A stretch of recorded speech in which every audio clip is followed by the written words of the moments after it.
Fala pessoal, Spider aqui. Nesse vídeo, continuamos nossa saga sobre o sistema imune. Nessa nova série de vídeos, estamos destrinchando os principais componentes do sistema imune e como eles funcionam. O assunto de hoje é o sistema complemento. Se você quer saber como o sistema complemento é ativado e como ele funciona, é só colar comigo que a gente continua o papo após a vinheta. Bora lá!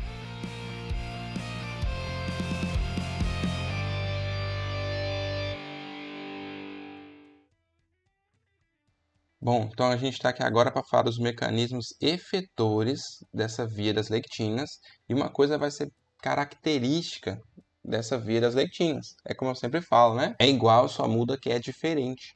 Porque, olha só, a C3-convertase e a C5-convertase da via das lectinas é a mesma da via clássica, que a gente viu nos vídeos anteriores. É a C4B2A e a C5-convertase é a C4B2A3B. A gente vai ver isso aqui quando fala os mecanismos efetores. O que muda basicamente, então, quando eu falo que é igual, só muda que é diferente? O que muda é o início. Olha aqui, ó, vamos comparar. Na via clássica, você tem aquela estrutura semelhante do C1 e aqui também. A gente vai ver aqui na MBL, por exemplo. Tem o C4 e o C2 e aqui também tem C4 e C2. Muito parecido. Então, por isso essa ideia, né, de uma semelhança estrutural na ativação da via e também nas consequentes moléculas que vão surgir. Então, por exemplo, aqui a lectina ligadora de manose associada ao MASP1 e MASP2 vão conseguir fazer, por exemplo, a clivagem de C4 e C2 e vão formar C4B2A, assim como ocorre também na via clássica. Então, ó, estruturalmente, há uma semelhança grande das moléculas que ativam a via das lectinas e da via clássica. E, após essa ativação, a gente vai ter aí a formação da C3-convertase, e daí para frente é tudo igual. Olha só, C4B2A, depois forma C3-convertase, quebra C3, vai formar um C3B, e aí quando você teve a formação do C4B2A3B, você tem a C5-convertase aí da via clássica e também da via das lectinas. Olha aqui, ó. E aí você pode clivar C5 e formar C5A e C5B. E aí, como eu tenho feito nos vídeos anteriores, aqui vai desembocar lá nas vias finais do complemento, na via lítica, que nós vamos falar no próximo vídeo. Beleza? Então, a grande diferença mesmo vai ser o início. E aí, a gente tem então a via das lectinas tendo um papel importante também na ativação do complemento, reconhecendo aí padrões moleculares associados a esses patógenos. Tem um videozinho aqui, vou passar para vocês. Esse videozinho meio que resume essa ativação, essa diferente ativação da via das lectinas. Então vamos lá. Via das lectinas, a gente está vendo a superfície bacteriana e aqui tem a lectina ligadora de manose, ou ligante de manose. Aqui tem associado a ela MASP1 e MASP2, que vão ser semelhantes ao C1R e o C1S, e a MBL vai ser semelhante ao C1Q, que é guarda-chuva invertido. E aqui a gente mostra a chegada da molécula C4, vai ser bem rapidinho. C4 vai ser clivado em C4A e C4B. Esse C4B vai ser mais pesado, vai ser maior e vai se aderir à superfície bacteriana, por exemplo.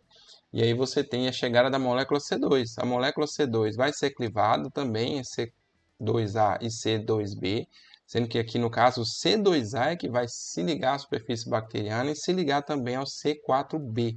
E aqui vai formar a C3-convertase da via das lectinas, que é semelhante à C3-convertase da via clássica. Daí para frente é tudo igual. E vai deflagrar na formação do C5-convertase, vai formar C5. Por falar em C5, gostaria de mencionar mais uma vez e reforçar essa atividade do C5, que aqui a gente vai ter o papel do C5 na ativação de neutrófilos.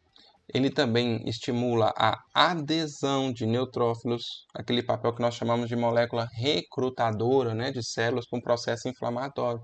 A C5A é considerada a mais potente anafilotoxina do sistema complemento. Então, olha o efeito que ela tem de estimular a ativação, a adesão, a quimiotaxia dos neutrófilos por um local, por exemplo, de uma possível infecção. Além disso, ele tem efeito na ativação de monócitos que vão produzir interleucina 1 e interleucina 6. Como a gente já viu, falou também no outro vídeo sobre as moléculas solúveis, né, da resposta imune inata, as citocinas.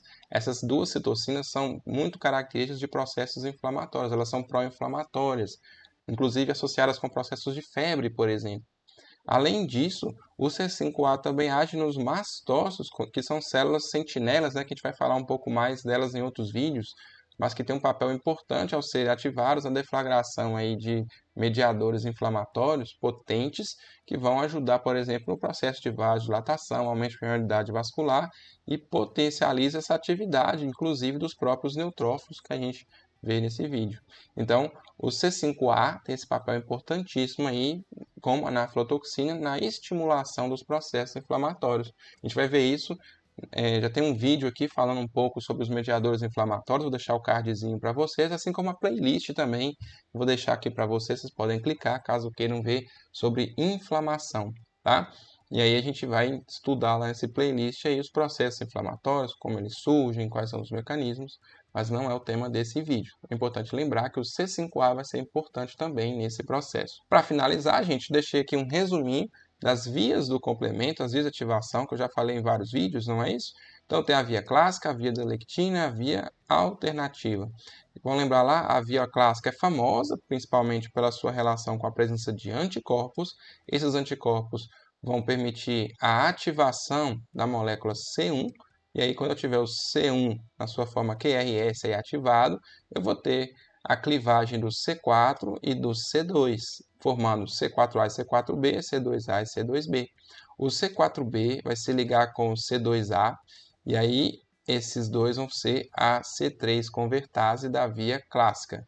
Na via das lectinas, a gente acabou de ver o quê?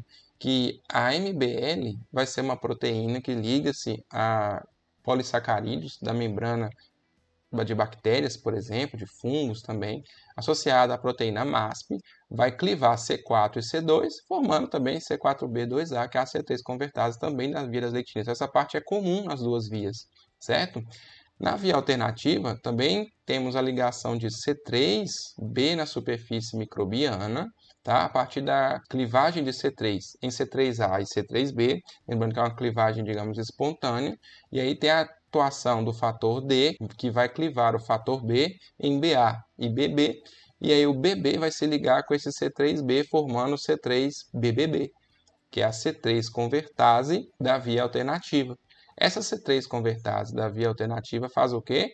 Cliva C3, assim como a C3 convertase da via clássica e das vias lectinas, formando mais C3A mais C3B. E esse C3B vai ser importante tanto para aqui, ó, como a gente fala, essa opsonização, né, de superfícies bacterianas, também reforça a ativação da via alternativa e também o C3B ajuda na formação da C5 convertase, que se eu ligar aqui, ó, C4B2A com o 3B e o C3B-BB com 3B, forma a C5 convertase da via alternativa. E a partir de então, a C5 convertase cliva C5, e o C5 é clivado em C5A e C5B.